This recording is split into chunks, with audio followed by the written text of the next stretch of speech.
पायल एक खुले मिजाज की जिंदा दिल लड़की होती है जिसे उसके पापा ने फुल्ली सेल्फ इंडिपेंडेंट बनने के लिए सब कुछ सिखाया हुआ होता है। एक शाम पायल अपनी बाइक पर सीटी बजाते हुए कॉलेज से घर वापस पहुंचती है, जिसे देखते ही उसकी मम्मी गुस्से में पूरा घर सिर पर उठा लेती है। आ गई महारानी, बहुत बोलते थे मैं अपनी बेटी को सब कुछ सिखाकर दुनिया में मजबूती से खड़े रहना सिखाऊंगा, साथ में बेटी को लफंडर बनना भी सिखा दिया, ये नहीं बताया। क्या हुआ? आज ये कुकर इतनी सीटियां क्यों मार रहा है? सीटी? सारी फसाद की जड़ तेरी वो बाइक और सीटी है, उन्हीं से लड़के छेड़ती है ना तू। हाँ, ये तो गलत है। मुझे बताए बिना ही लड़का छेड़ दिया। हाय तौबा, ये कैसा पति और बेटी मिले हैं मुझे। अरे मम्मी यार, तुम ओवर एक्टिंग बंद करो। और मैंने कोई लड़का नहीं छेड़ा पापा। शिट यार। अच्छा मम्मी, आप पहले मुझे ये बताओ कि आपको ये सब बेकार बातें बताता कौन है? अच्छा, तूने कोई लड़का नहीं छेड़ा? अरे वही शर्मा आंटी, वही बताती रहती है, पर उसकी खबर तो मैं खुद ले लूंगी। अच्छा मेरी प्यारी बेटी, थक गई होगी ना, जा जाकर आराम कर बेटा। अचानक मम्मी को गर्म से नरम होते देख के पायल और उसके पापा कंफ्यूजन में एक दूसरे को देखने लगते हैं। आंखों से कुछ इशारे होते हैं और पायल वहां से चुपचाप चली जाती है। जिसके बाद रात को घर में सबके सोने के बाद दोनों पापा बेटी छत पर मिलते हैं। क्या खबर लाए हो?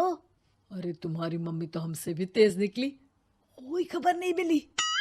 क्या यार पापा, पता नहीं अब मेरी मदर इंडिया कौन सा बम फोड़ेंगी। इसी के साथ दोनों अपने कमरे में वापस जाकर सो जाते हैं। अगली सुबह पायल जैसे ही कॉलेज जाने के लिए तैयार होकर कमरे से बाहर निकलती है तो उसकी मम्मी उसे लड़के वालों के सामने ले जाकर खड़ा कर देती है। जी, ये है मेरी बेटी पायल, थोड़ी चंचल है लेकिन बहुत नेक दिल और होशियार है।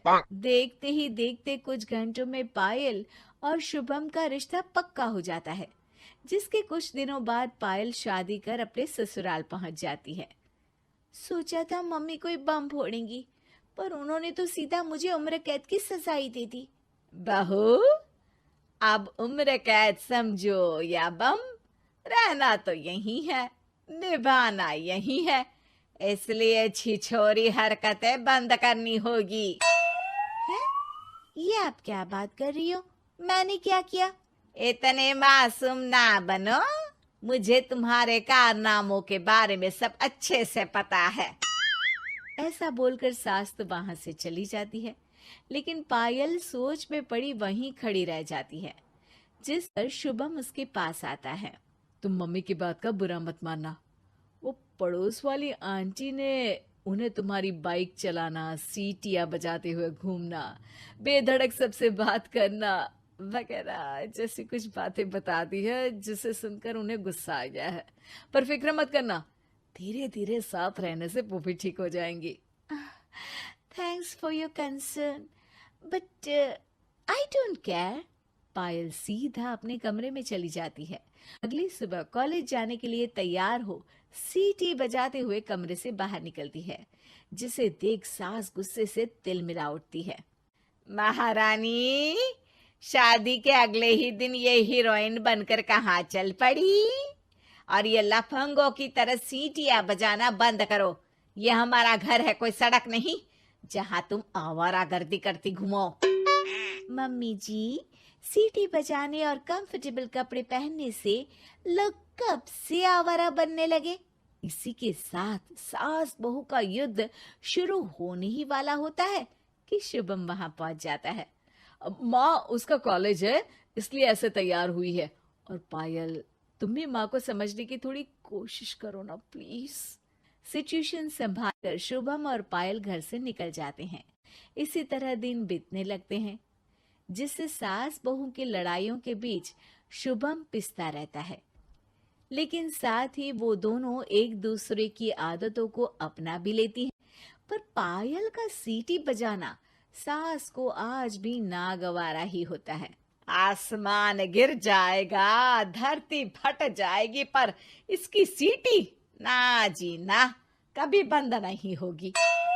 अरे मम्मी जी, जब आप मेरे कुछ बोले बिना सीटी से ही समझ जाती हो कि मैं क्या बोल रही हूँ, फिर इसे बदलने की क्या जरूरत? यही तो हमारी यूनिकनेस है। पायल की बात से ज्यादा सहमत ना होते हुए भी सास हंस पड़ती है। उसी शाम पूरा परिवार घूमने जाने का प्लान बनाकर घर से निकल जाता है और उनके जाते ही घर में चोर घुस आते हैं और तभी वो सब भी दोबारा घर के अंदर आते हैं बाहर से। क्या यार पायल, एक शाम भी फोन के बिना नहीं रह सकती थी क्या? घर में ही तो फोन है, कहाँ चला जाता? अब जल्दी अंदर जाकर अपना फोन लाओ, मम्मी और मैं यहीं बाहर वेट करते हैं। ज्यादा बोल रहे हो, देखो अब और धीरे काम करूंगी। ऐसा बोलकर पायल घर के अंदर जाती है और बहुत देर तक बाहर निकल कर नहीं आती। अरे ये तो सच में जानबूझकर लेट करने लगी। चल कर देखते हैं ना। दोनों जैसे ही मेन डोर के नजदीक पहुंचते हैं, उन्हें पायल के सीटी बजाने की आवाज सुनाई देती है। हमें लेट करके खुद मजे से बैठी सीटियां बजा रही है। अरे गधे, ये मजा नहीं सजा है, जल्दी से पुलिस को फोन कर। माँ की बातों से कंफ्यूज्ड शुभम उसे देखता ही रहता है। सास खुद ही पुलिस को फोन कर देती है। कुछ देर बाद वो दोनों पुलिस के साथ घर के अंदर जाते हैं तो पायल एक कुर्सी पर बंधी होती है और सास को देखते ही दोबारा सीटी बजाने लगती है। सीटियों की दुकान फिर से शुरू हो गई तू? और क्या इन सबको कह रही है कि चोरा है चोरा है? तुझे कैद किया है, थोड़ा तो तरस खाकर डर हमसे। और प्यार से क्या बोल रहा है इससे? अरे इसके सर पर बंदूक लगा, ठोक दे इसको। अरे चल झूठे, तेरे पास तो हथियार है ही नहीं।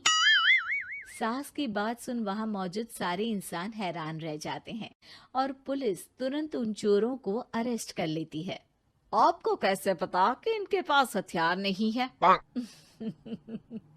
अरे सीटी नहीं तो बताया।